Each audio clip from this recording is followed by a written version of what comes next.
तो hello traders, थोड़ा समझ लेते हैं हम लोग आज के मार्केट को।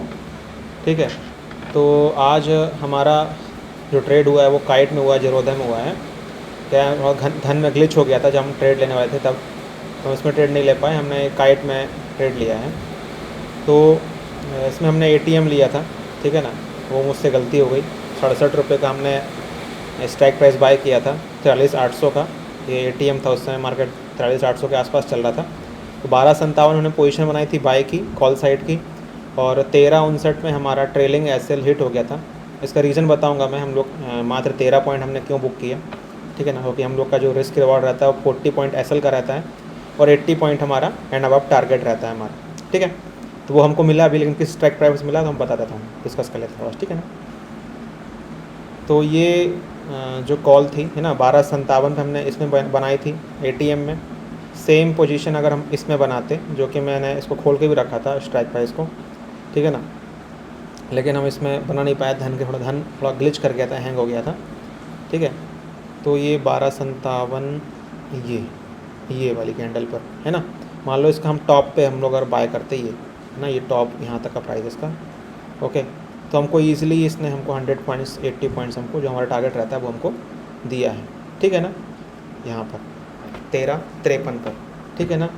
और वही अगर हम जो हमारा स्ट्राइक प्राइस था उसकी अगर बात करें, ठीक है, अगर हम इसको देखें, हमने इसको बाय किया था, ठीक है।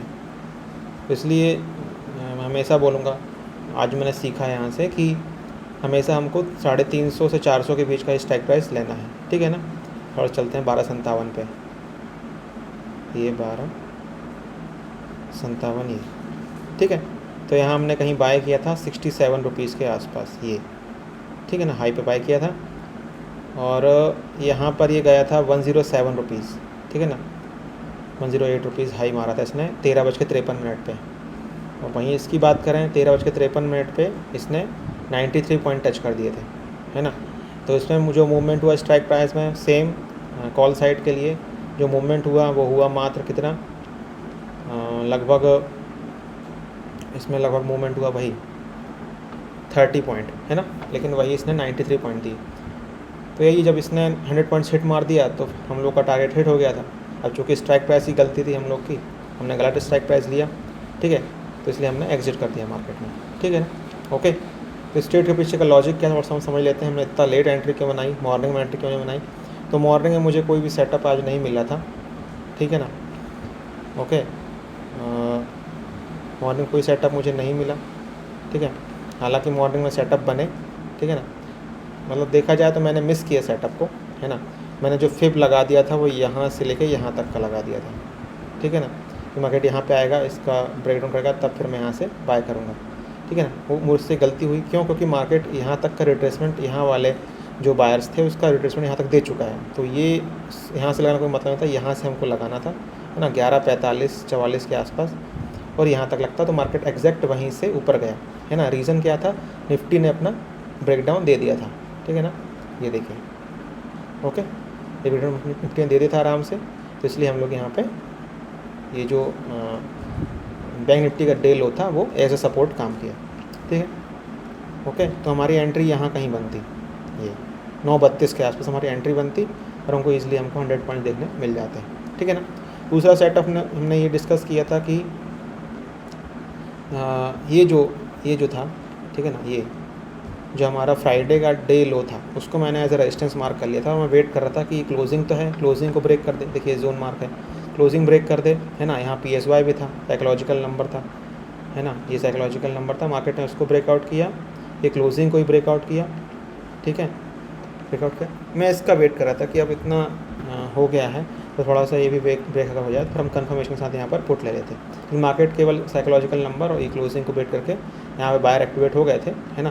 फिर मार्केट यहाँ से पूरा सेटअप हमको दिया। यहाँ पे सिंपल ये एसएल हंटिंग है, प्योर एसएल हंटिंग, है ना। जो भी लोग दिन भर यहाँ पे बाइंग की पोजीशन बनाए हैं, मुझे इसके ब्रेकआउट के बाद और श्योर हो गए, मार्केट ने उन सबको यहाँ पे एक बार में हंट कर दी, ठीक है।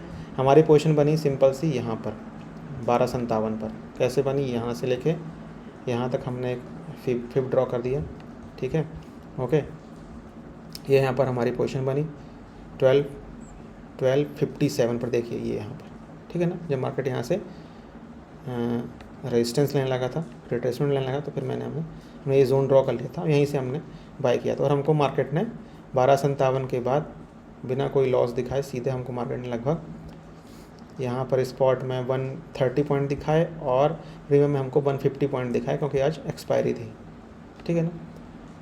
तो ये हमारा ट्रेड सही रहा, लेकिन हमने स्ट्राइक प्राइस गलत लिया था, इस कारण हमारा ट्रेड हमने मात्र 13 पॉइंट बुक किया। हालांकि अगर स्ट्राइक प्राइस के हिसाब से देखा जाए तो हमने 20% बुक किया है, लेकिन वो चीज़ जो हमारे टारगेट, हमारा रिस्क रिवॉर्ड रहता है, उसको फॉलो नहीं हो पाता हम लोग, ठीक है। तो वही है लर्निंग मेरी आज की, यही थी कि हमने पूरा सेटअप का वेट किया, जल्दबाजी कोई नहीं की। फोमो एंट्री जो मेरी बार बार मिस्टेक हो रही थी, फोमो को मैंने ट्राई किया है कि मैं पूरा वेट करूँगा पेशेंस के साथ, उसके बाद ही ट्रेड लूँगा अच्छे से, सारा श्योरिटी के बाद ही, सेटअप बनने के बाद ही मैं ट्रेड लूँगा, है ना। फोमो जो मुझसे हो जाता वो मैंने कम कर दिया है, ठीक है ना। अब मैंने मॉर्निंग में यहाँ पे ट्रेड क्यों नहीं लिया था 924, बहुत सारे लोगों ने 924 पे ट्रेड लिया होगा, सिंपल ऐसा फिब लगा के, है ना, ऐसा फिब लगा के यहाँ साइकोलॉजिकल नंबर से नीचे मार्केट गिर रहा है, ब्रेकडाउन कर रहा है। लेकिन क्या है, सिंपल सी बात है, निफ्टी अपने डे लो के पास में था उस समय, ठीक है ना, और निफ्टी ने क्या बोलते हैं ब्रेकडाउन नहीं किया था। कोई भी एक इंडेक्स जिसने ब्रेकडाउन नहीं किया था डे लो का, तो कैसे मतलब सेलर्स आ जाते, है ना।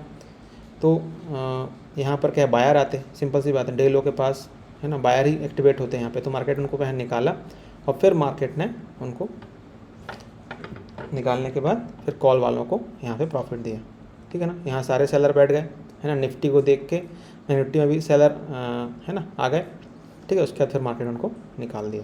तो यहाँ पर हमारी कहीं एंट्री बनती, है ना, यहाँ पर, क्योंकि 920, 925, 927 पे, है ना, ब्रेकडाउन हो गया था निफ्टी में डे लो का। तो हमारी यहाँ एंट्री, मैं 927 के बाद जो भी कोई ग्रीन कैंडल पहली बनती, ये कैंडल बनी, तो हमारी एंट्री जो हो जाती यहीं पे हो जाती, ठीक है ना। तो ये सिंपल सा आज का ट्रेड था, ओके। सेटअप बहुत सारे बने, हमने एक मॉर्निंग सेटअप इसको छोड़ दिया, दूसरा इसको सेटअप छोड़ दिया। थोड़ा हमको ये भी ध्यान देना है कि हमको इतना भी ज़्यादा सावधानी नहीं बरतनी कि हमको हमारे सिंपल सेटअप जो बन गए हैं हम उसको छोड़ दें। सीधी सी बात है, जब हमने इसका वेट किया दिन भर, जो कि क्लोजिंग का रेजिस्टेंस का ब्रेकआउट हुआ, ठीक है ना, रेजिस्टेंस का ब्रेकआउट हुआ, ठीक है ना, ऊपर कोई एसएल बचा नहीं, साइकोलॉजिकल नंबर का ही ब्रेकआउट हो गया है, ठीक है, नंबर का ही ब्रेकआउट हो गया है, ये जो एक स्विंग बना हुआ था उसका ही ब्रेकआउट हो गया है, ठीक है ना, मार्केट ने अपने डे हाई का ही ब्रेकआउट कर दिया। तो केवल बायर आ रहे थे, है ना, इतना अच्छा मूवमेंट होने के बाद केवल बायर आ रहे थे, है ना, यहाँ पर कोई सेलर नहीं आ रहा था। तो यहाँ पर हमारी एंट्री बन जाती, इसका हमने वेट किया था दिन भर, ठीक है ना। तो ये मुझे ध्यान देना है कि अगर मेरा सेटअप बन गया है प्रॉपर अच्छे से, तो मुझे उस पर रिएक्ट करने में अब फिर सोचना नहीं है, नहीं तो फिर ट्रेड मुझसे निकल जाएगा, है ना, ओके। मतलब फोमो नहीं करना है, लेकिन फोमो के साथ साथ मुझे ये भी नहीं करना है कि मैं मेरे सेटअप मुझे बन रहे हैं और मैं लूँ ना उसमें ट्रेड, ठीक है। तो ये मेरी आज की लर्निंग है, बाकी कल जैसे ट्रेड बनेगा वैसे हम लोग डिस्कस करेंगे, ठीक है। तो आज सिंपल सा है, ज़्यादा कुछ नहीं है, 220 रुपये हमारा इसमें, 205 रुपये हमारा इसमें कॉस्ट टू कॉस्ट हमारा आज ट्रेड निकला है, ठीक है। Okay guys, thank you.